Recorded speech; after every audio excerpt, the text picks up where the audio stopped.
Hello dear students, welcome back in online teaching. Here is the book of Geography, grade 7. Today we are going to take information about chapter number 4 and the book is Geography. Okay, so here is the chapter number 4 and the name of chapter is Air. ठीक है, तो आपको air ये नाम सुनकर पता चला होगा कि एयर यानी कि क्या, हवा। हमें जीने के लिए जिस एयर की ज़रूरत होती है, यानी कि air is important to survive. Okay, तो क्या है इस चैप्टर में हम जानकारी लेंगे। चलिए फर्स्ट लाइन को रीड करते हैं। Our earth is surrounded by a huge blanket of air called atmosphere. अपनी जो अर्थ है यानी कि पृथ्वी, अर्थ इज सराउंडेड, उसको किसने सराउंड किया है? अ ह्यूज ब्लैंकेट ऑफ एयर, उसमें एक एयर का थिक लेयर है, एयर है, हवा है, जिसे कहा जाता है कॉल्ड एज एटमॉस्फेयर। एटमॉस्फेयर का मीनिंग होता है जो वातावरण जिसे हम कहते हैं वो होता है atmosphere. All living beings on this earth depend on the atmosphere for their survival. अब आप लोगों को मालूम है कि हमें जिंदा रहने के लिए एटमॉस्फेयर हेल्पफुल होता है, जो एयर होती है वो हेल्पफुल होती है, यानी कि ऑल लिविंग बीइंग्स जो सजीव होते हैं पृथ्वी पर वो किस पर डिपेंड होते हैं? एटमॉस्फेयर पर। किस बात के लिए? सर्वाइवल करने के लिए, जिंदा रहने के लिए एटमॉस्फेयर यानी कि वातावरण मददगार होता है, हेल्पफुल होता है। अब किस तरह से वो हेल्प करता है देखिए, it provides us the air. हमें क्या प्रोवाइड करता है एटमॉस्फेयर? एयर यानी कि ब्रीदिंग, जो सांस लेने के लिए हमें हवा की जरूरत होती है वो हमें कहाँ से मिलती है? एटमॉस्फेयर से, वातावरण से मिलती है। We breathe and protect us from the harmful effect of the sun rays. Without this blanket of protection, we would be baked alive by the heat of the sun during day and get frozen during night. अब देखिए, अगर ये atmosphere का layer या फिर atmosphere यानी कि वातावरण अगर नहीं होता, एटमॉस्फेयर अगर नहीं होता तो हम क्या हो जाते? बेक हो जाते, यानी कि हम पूरी तरह से जल जाते। हीट ऑफ द सन, किस बात से? हीट ऑफ द सन यानी कि सूर्य से जो ऊर्जा निकलती है, सूर्य प्रकाश निकलता है, उससे हम क्या हो जाते? जल जाते, और रात के समय में फ्रोजन हो जाते ड्यूरिंग द नाइट, यानी कि रात के समय बहुत ठंड हो जाती, दिन के समय बहुत ऊर्जा निर्माण होती थी या फिर उष्णता जिसे हम कहते हैं, हीट जिसे कहते हैं, वो तैयार हो जाती थी। ये एटमॉस्फेयर ही है जिसकी वजह से हम जिंदा रह पाते हैं, हम सर्वाइवल कर पाते हैं। सो it is this mass of air that has made the temperature on the earth's livable. देखिए, तो ये क्या है? mass of the air that has made the temperature। अब जो ताप होता है पृथ्वी पर, जो तापमान होता है, टेम्परेचर होता है, वो जीने के लायक बनाने का काम एटमॉस्फेयर में होता है। जीने लायक उसे बनाने के लिए, या फिर जो भी कुछ सन से हीट निकलती है उससे मानव या फिर जो भी कुछ लिविंग बीइंग्स है वो जिंदा रह सके, ऐसा एक वातावरण, ऐसा एक एटमॉस्फेयर यहाँ पर तैयार हो जाता है। ठीक है, नेक्स्ट है कंपोजिशन ऑफ द एटमॉस्फेयर। अब ये जो एटमॉस्फेयर का कंपोजिशन कैसे होता है, वातावरण की रचना कैसी है, इसके बारे में हम इस पॉइंट में जानकारी लेंगे। Okay, let's see. Do you know that the air we take in while breathing is actually a mixture of many gases. अब आप लोगों को मालूम है कि हम सजीवों को जिंदा रहने के लिए ब्रीदिंग की जरूरत होती है, सांस लेने की जरूरत होती है, हवा की जरूरत होती है, और हम किससे कैसी ब्रीदिंग करते हैं? हम क्या लेते हैं? ऑक्सीजन लेते हैं। तो क्या आपको पता है कि ये जो हम सांस लेते हैं, ब्रीदिंग करना यानी कि सांस लेना, तो ब्रीदिंग करते समय इस ब्रीदिंग में मेनी गैसेस का क्या होता है? मिक्सचर होता है। बहुत सारे गैसेस, बहुत सारे वायु जो है वो हमारी सांस में आते हैं।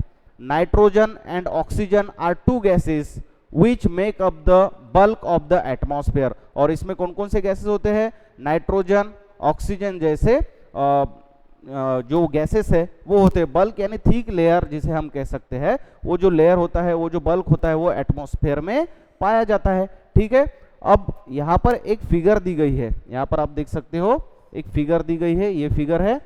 ठीक है, इसे आप पाई चार्ट भी कह सकते हो। इस पाई चार्ट में क्या दिया गया है कि जो एटमॉस्फेयर में गैसेस रहते हैं, गैसेस का जो संतुलन है, गैसेस का जो बैलेंस है, वो इसमें दिया गया है। देखिए कौन सा गैस कितनी % अवेलेबल है।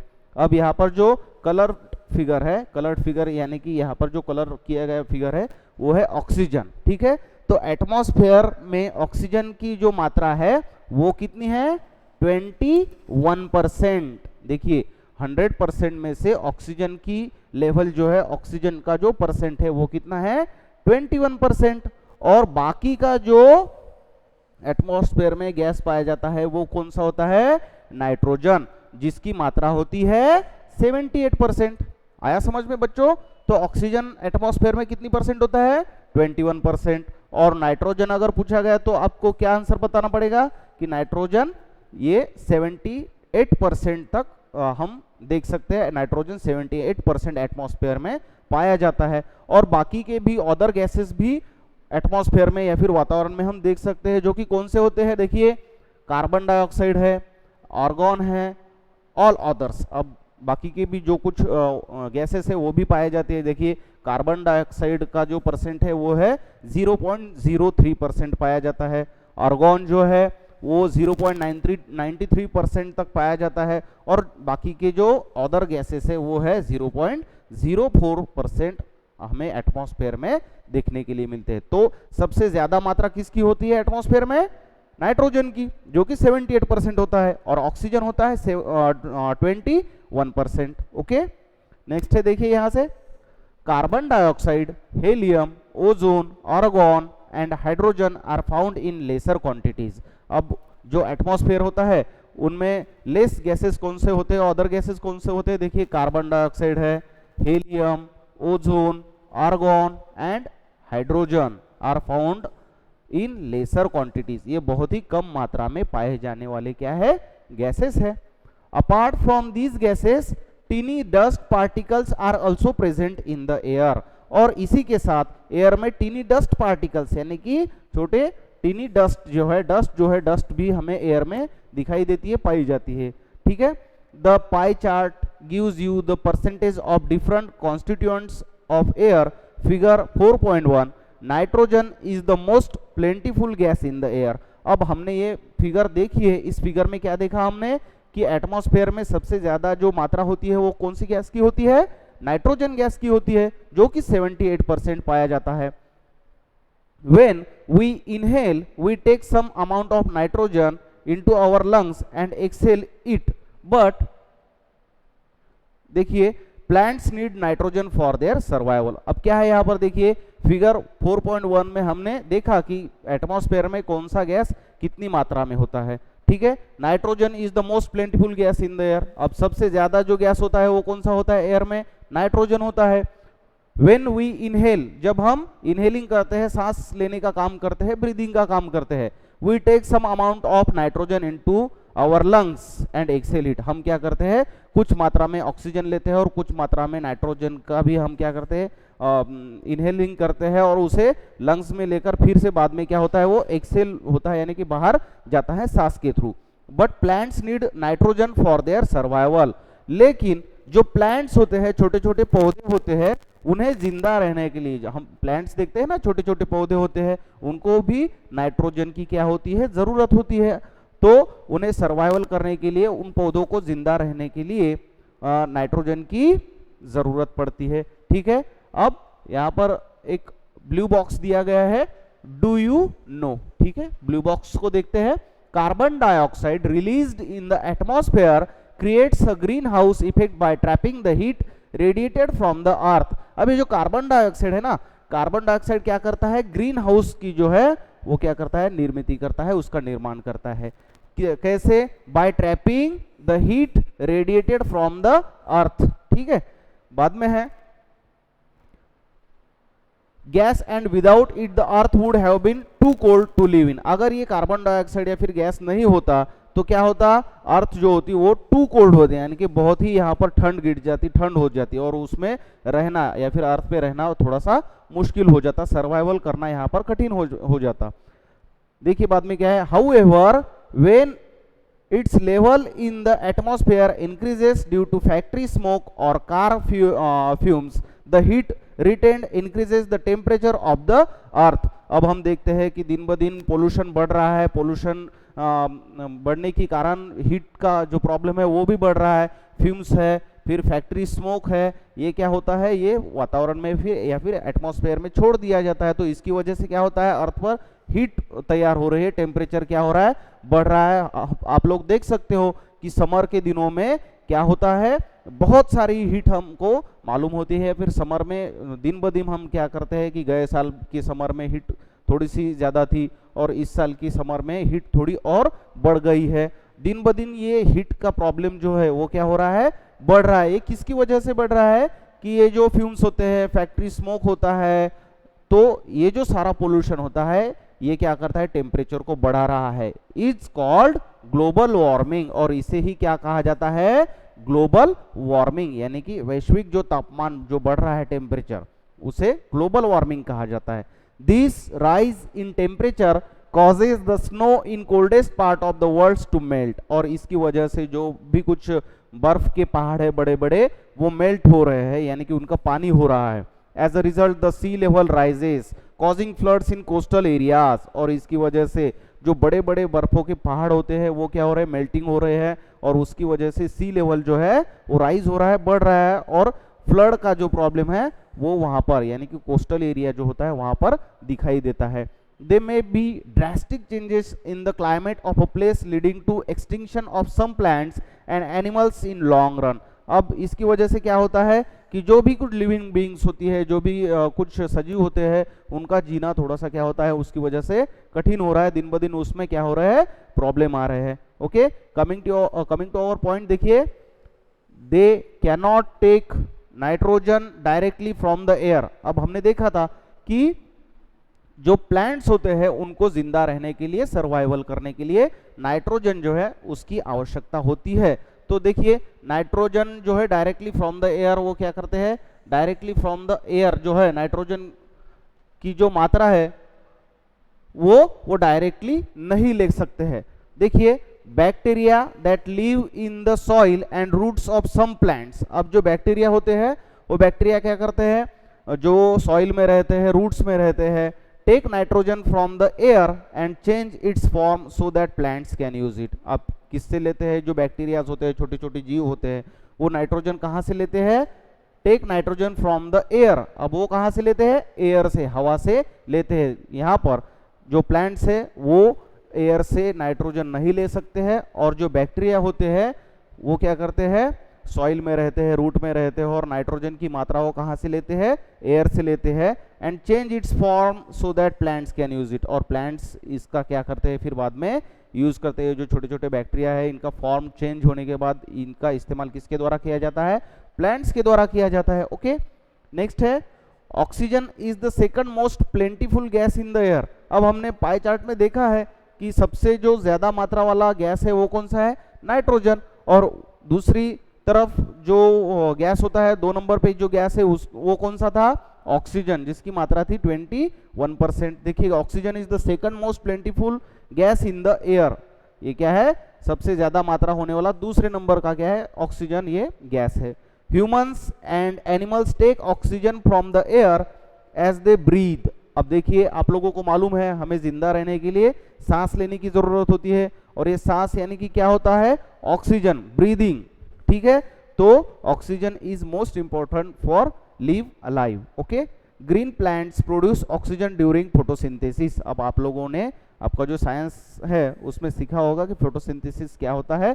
ग्रीन प्लांट्स क्या करते हैं, ऑक्सीजन, ये ग्रीन प्लांट जो होते हैं, पेड़ पौधे जो होते हैं, ट्रीज होते हैं, वो क्या करते हैं, ऑक्सीजन तैयार करते हैं। In this way oxygen content in the air remain constant. If we cut trees then this balance get disturb. देखिए, इसीलिए कहा जाता है कि हमें क्या नहीं करना चाहिए, ट्रीज को कट नहीं करना चाहिए। जो जंगली एरिया है, जो फॉरेस्ट एरिया है, उसे कट नहीं करना चाहिए, क्योंकि हमें जो ऑक्सीजन मिलता है वो किससे मिलता है, ये जो ग्रीन प्लांट्स होते हैं, जो हरे भरे पौधे होते हैं, जंगल होते हैं, उनसे हमें ऑक्सीजन मिलता है, और उसी की वजह से हम क्या कर पाते हैं, सर्वाइव कर पाते हैं, उसी की वजह से हम जिंदा रह पाते हैं। समझो, अगर हमें 10 मिनट 15 मिनट के लिए ऑक्सीजन ना मिले तो क्या होगा, तो हमें सांस नहीं मिलेगी, हम वहां पर हमारी डेथ भी हो सकती है। तो आप लोग एक जान सकते हो कि ऑक्सीजन जिंदा रहने के लिए कितना जरूरी होता है, और ऑक्सीजन तैयार करने के लिए जरूरत होती है ग्रीन प्लांट्स की। सो यहाँ पर क्या बताया गया है कि ग्रीन प्लांट्स को हमें कट नहीं करना चाहिए, उन्हें नहीं तोड़ना चाहिए। ठीक है, अगर उन्हें तोड़ दिया गया, उन्हें कट कर दिया गया, तो जो बैलेंस है, जो इसका जो बैलेंस होता है वो क्या होगा, पूरी तरह से डिस्टर्ब हो जाएगा। नेक्स्ट लाइन है, carbon dioxide is another important gas, और एक दूसरा गैस है जिसका नाम है, दूसरा वायु है जिसका नाम है कार्बन डाइऑक्साइड। वो भी बहुत ही महत्वपूर्ण, बहुत ही इंपॉर्टेंट गैस माना जाता है। Green plants use carbon dioxide to make their food and release oxygen. अब ग्रीन प्लांट्स क्या करते हैं, कार्बन डाइऑक्साइड यूज करते हैं, ठीक है, टू मेक देयर फूड। अब जो पेड़ पौधों को फल वगैरह लगते हैं ना, तो वो फूड तैयार करने के लिए ग्रीन प्लांट्स किसका इस्तेमाल करते हैं, ये जो कार्बन डाइऑक्साइड गैस है इसका इस्तेमाल किया जाता है। एंड रिलीज ऑक्सीजन, और इसके बदले में वो ग्रीन प्लांट कौन सा गैस रिलीज करते हैं, ऑक्सीजन। ह्यूमंस और एनिमल्स रिलीज कार्बन डाइऑक्साइड, और ह्यूमन जो है, ह्यूमन हो या फिर एनिमल हो, प्राणी मात्र हो, वो कौन सा जो गैस है वो रिलीज करते हैं, कार्बन डाइऑक्साइड। यानी कि जो भी कुछ लिविंग बींग्स होती है, जो भी कुछ सजीव है, वो क्या करते हैं, एक गैस को अपने इनहेल करते हैं और दूसरे गैस को क्या करते हैं, एक्सहेल करते हैं, रिलीज करते हैं। तो ह्यूमंस है, एनिमल्स है, हम क्या करते हैं, ऑक्सीजन लेते हैं और कार्बन डाइऑक्साइड को हम क्या करते हैं, रिलीज करते हैं।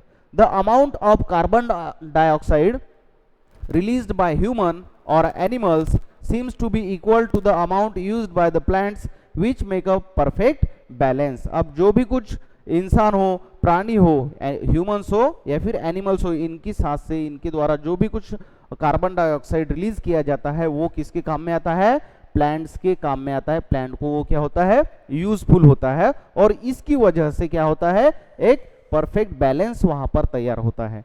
However the balance is upset by burning of fuels such as coal and oil. अब क्या हुआ, देखिए दिन ब दिन हम क्या कर रहे हैं, पोल्यूशन कर रहे हैं। किस तरह का पोल्यूशन कर रहे हैं, ये बैलेंस क्यों बिगड़ गया है, अपसेट होता है, डिस्टर्ब होता है बैलेंस, किसकी वजह से, बर्निंग ऑफ फ्यूल्स, यानी कि जो स्मोक होता है फैक्ट्री से छोड़ा जाने वाला, या फिर फ्यूल बर्निंग है, ईंधन की जलन क्षमता जो होती है, जो फ्यूल्स बर्न होते हैं, such as coal and oil, यानी कि कोल जलाना, बाद में ऑयल जो है, ऑयल से जो भी कुछ बर्निंग होता है, स्मोक होता है, उसकी वजह से ये जो बैलेंस है ये थोड़ा सा बिगड़ रहा है।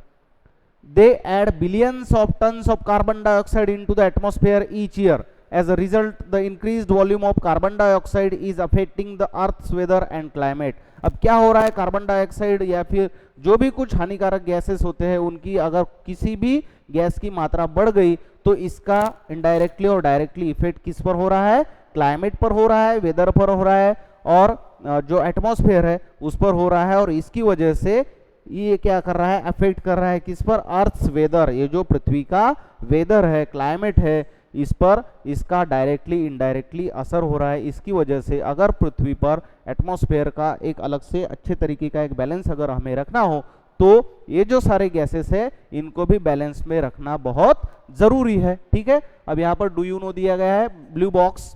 When air is heated, अब जब एयर हीट होती है, यानी कि जब एयर की गर्मी बढ़ती है, it expands, become lighter and goes up. ये क्या होती है, हवा का वजन, जैसे जैसे हवा गर्म होती है उसका वजन क्या होता है, कम होता है, और हवा ऊपर उड़ने लगती है। Cold air is denser and heavy, जो ठंडी हवा होती है वो डेंस होती है और हेवी होती है, यानी कि वजन में थोड़ी सी ज्यादा होती है। That is why it tends to sink down, और इसके वजह से वो क्या नीचे की साइड में रहती है, अर्थ का जो सरफेस होता है वहां पर हमें उसको जान सकते हैं। When hot air rises, cold air from surrounding area rushes there to fill in the gap.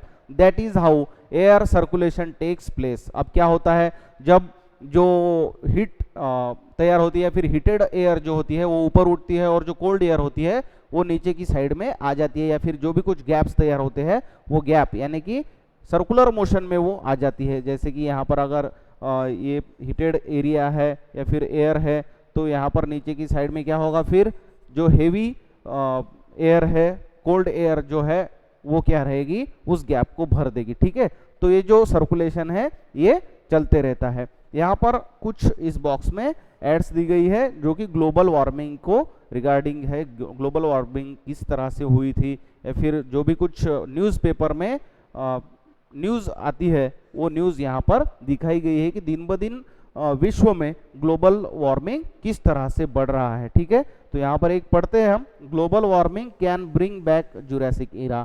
ठीक है, ग्लोबल वार्मिंग के बारे में। उसके बाद है वार्मिंग अनस्टॉपेबल है, यानी कि ये जो न्यूज़पेपर होते हैं, न्यूज़पेपर में जो भी कुछ न्यूज़ आती है, न्यूज़ देखी जाती है, वो न्यूज़ यहाँ पर हमें दिखाई गई है। ओके, नेक्स्ट पार्ट है, देखिए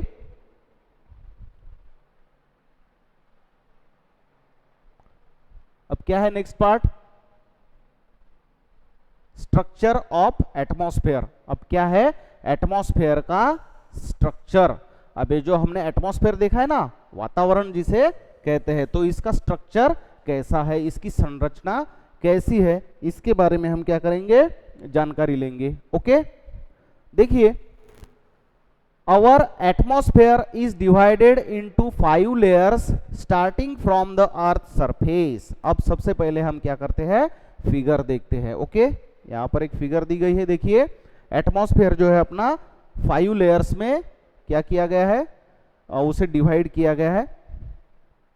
देखिए सबसे पहले यहाँ पर फिगर 4.2 दी गई है, लेयर्स ऑफ द एटमॉस्फेयर। अब एटमॉस्फेयर में कौन कौन से लेयर है यहाँ पर देखते हैं हम। ये आप देख सकते हैं यहाँ पर माउंट एवरेस्ट जो है वो दिखाया गया है, यानी कि ये क्या है, अर्थ का सरफेस है। ठीक है, तो यहाँ पर सबसे पहला जो लेयर है वो कौन सा है, ट्रोपोस्फेयर।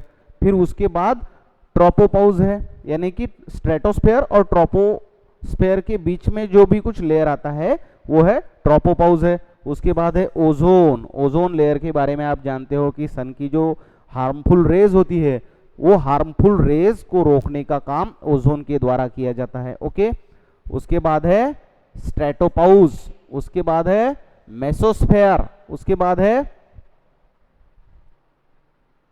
देखिए मेसोपाउस, उसके बाद है थर्मोस्फेयर और उसके बाद है एक्सोस्फेयर। ठीक है, तो ये सारे जो लेयर्स है इनके बारे में हम जानकारी लेंगे।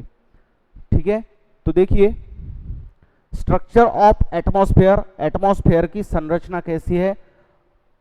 Our atmosphere is divided into 5 layers. अपना जो एटमॉस्फेयर है वो कितने लेयर्स में डिवाइड हो गया है, 5 लेयर्स में डिवाइड किया गया है। देखिए starting from the earth surface, these are troposphere, stratosphere, mesosphere, thermosphere and exosphere. देखिए कौन कितने लेयर्स है, 5 लेयर्स है।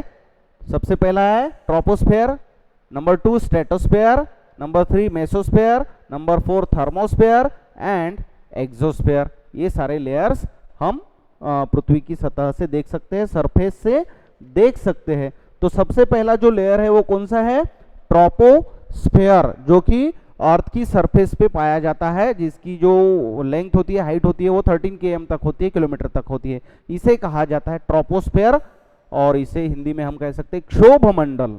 ठीक है, this layer is the most important layer of the atmosphere. अब ये जो वातावरण का सबसे महत्वपूर्ण इंपॉर्टेंट लेयर होता है वो होता है ट्रोपोस्फेयर, जिसे क्षोभ मंडल कहा जाता है।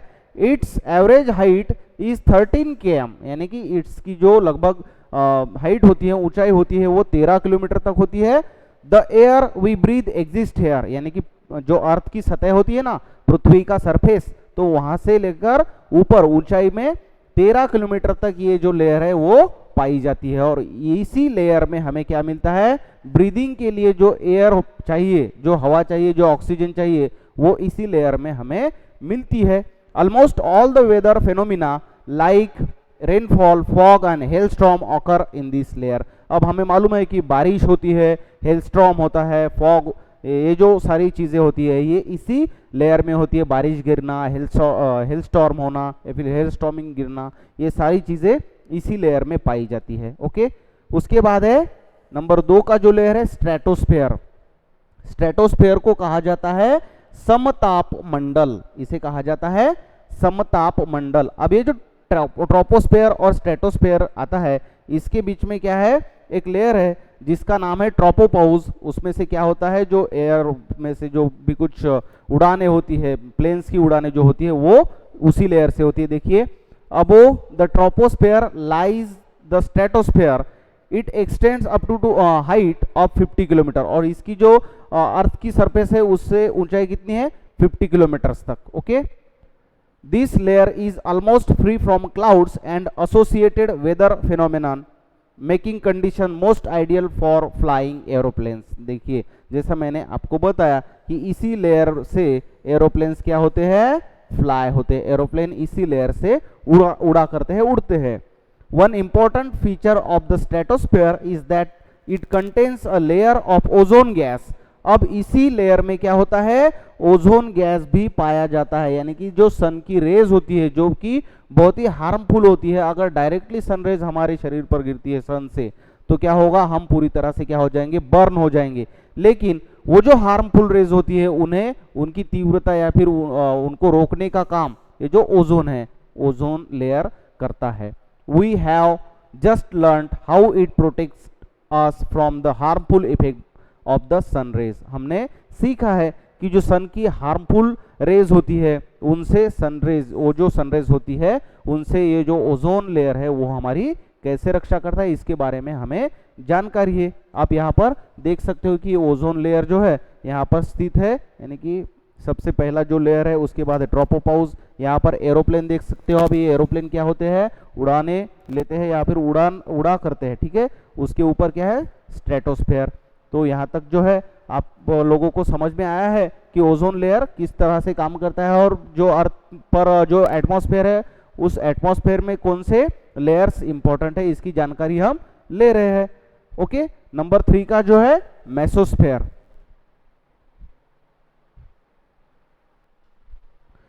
उसके बाद है देखिए अपना नेक्स्ट जो लेयर है मेसोस्फेयर, यानी कि इसे कहा जाता है मध्यावरण। This is the third layer of the atmosphere. अब एटमॉस्फेयर जो है, वातावरण जो है, उसमें ये कौन सा लेयर पाया जाता है, थर्ड लेयर, तीसरे नंबर पर ये लेयर पाया जाता है। It lies above the stratosphere. ये कहां पर पाया जाता है, अबव द स्ट्रेटोस्फेयर। स्ट्रेटोस्फेयर के ऊपर इस लेयर को हम देख सकते हैं पाया जाता है। It extend up to the height of 80 kilometres. ये कहां तक इसका विस्तार हुआ है, 80 किलोमीटर्स, यानी लगभग 80 किलोमीटर की हाइट पर जाने के बाद ये मेसोस्फेयर हम जान सकते हैं। Meteoroids burn up in this layer on entering from the space. अब जो मेटेरॉइड्स होती है, जो उल्कापात होता है, वो इसी लेयर से होता है, इसी में हम पाया जाता है। जो मेटेरॉइड्स होता है, मेटेरॉइड्स होते हैं, ये राजस्थानी जो इलाका है, इसमें आप देख सकते हैं अपनी जो फिगर है यहाँ पर दिया गया है, जो मध्यावरण होता है मेसोस्फेयर, इससे यहाँ पर क्या होता है, मेटेरॉइड्स गिरते हैं, यानी कि जो उल्काएं होती है वो टूटकर गिरती है। राजस्थान का जो इलाका होता है, राजस्थानी इलाके में आप इसको देख सकते हो, जान सकते हो, ठीक है। नेक्स्ट जो है अपना थर्मोस्फेयर, जिसे कहा जाता है बाह्य वायुमंडल या फिर उष्णावरण, हम इसको कह सकते हैं। देखिए क्या है इसमें, इन थर्मोस्फेयर यानी कि बाह्य वायुमंडल में, उष्णावरण में क्या है, in thermosphere temperature rises very rapidly with increasing height. जैसे जैसे हाइट बढ़ती है, जैसे जैसे हम ऊंचाई पर जाते हैं, सी लेवल से ऊंचाई पर पहुंचते हैं, वैसे वैसे क्या होता है, टेम्परेचर यानी कि वातावरण का जो टेम्परेचर होता है, ताप होता है, वो बढ़ता जाता है। राइजेस वेरी रैपिडली, बहुत तीव्रता से या फिर रैपिडली, फास्टली वो क्या होता है, राइज होता है, इंक्रीज होता है। Ionosphere is a part of this layer. अब इसी लेयर का एक पार्ट है जिसे कहा जाता है आयनोस्फेयर। इट एक्सटेंड बिटवीन, अब कहां तक एक्सटेंड होता है, देखिए 80 टू 400 किलोमीटर्स। जो अर्थ का सरफेस है, उस सरफेस से इस लेयर को हम कहां पर देख सकते हैं, 80 किलोमीटर्स टू 400 किलोमीटर्स की ऊंचाई पर हम इससे महसूस कर सकते हैं, देख सकते हैं। This layer helps in radio transmission. ये जो लेयर है वो किस में मदद करता है, रेडियो ट्रांसमिशन, यानी कि आप जो टीवी देखते हो ना, वो टीवी, उसके बाद रेडियो पर हम न्यूज़ सुनते हैं, गाने सुनते हैं, अलग अलग प्रोग्राम सुनते हैं, तो इसके लिए जो वेव्स की ज़रूरत होती है, इसके लिए जो वेव्स होती है वो कहाँ से ट्रांसमिट होती है, इसी लेयर से होती है, जिसका नाम है थर्मोस्फेयर। इन फैक्ट सच में क्या है, radio waves transmitted from the earth are reflected back to the earth by this layer. अब जो भी कुछ रेडियो वेव्स होती है वो क्या होती है, अर्थ से ट्रांसमिट होकर फिर बाद में इसी लेयर से रिफ्लेक्ट होकर बाद में अर्थ पर आती है, और अलग अलग तरीके के प्रोग्राम हम रेडियो पर क्या कर सकते हैं, सुन सकते हैं।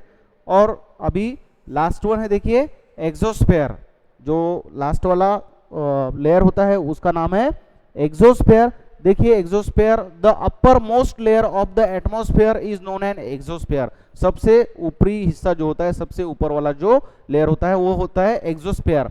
This layer has very thin air. अब यहाँ पर जो हवा की मात्रा होती है वो बहुत ही कम होती है। Light gases like helium and hydrogen, अब कौन से गैसेस होते हैं वहां पर, देखिए helium, hydrogen, float into the space from here. जो स्पेस होता है उस स्पेस में से यहाँ पर हेलियम, उसके बाद हाइड्रोजन जैसे गैसेस क्या होते हैं, फ्लोट होते हैं। ठीक है, तो इस तरह से हमने ये जो एटमॉस्फेयर के 5 लेयर्स होते हैं जिनका नाम है troposphere, stratosphere, mesosphere, thermosphere and exosphere, इनके बारे में जानकारी ली है। ओके, अब यहाँ पर एक लेट्स डू येलो बॉक्स दिया गया है। For 10 days note down weather report from a local newspaper and observe the changes occurring in the weather. देखिए हमें क्या करना है, वेदर में क्या करना है, फॉर 10 days यानी कि 10 दिन तक हमें किसका ऑब्जर्वेशन करना है कि वेदर में किस तरह के चेंजेस आते हैं, किस तरह के चेंजेस ऑकरिंग होते हैं, किस तरह के बदलाव वेदर में आते हैं, इनके बारे में हमें क्या करना है, जानकारी निकालनी है, हमें उसका ऑब्जर्वेशन करना है और वो इंफॉर्मेशन हमें नोट डाउन करके लेनी है। ठीक है, as this way I hope आपको यहाँ तक ये जो अपना लेसन है ये समझ में आया होगा। रिमेनिंग पार्ट जो है वो हम अगले वीडियो में देखेंगे। Thank you.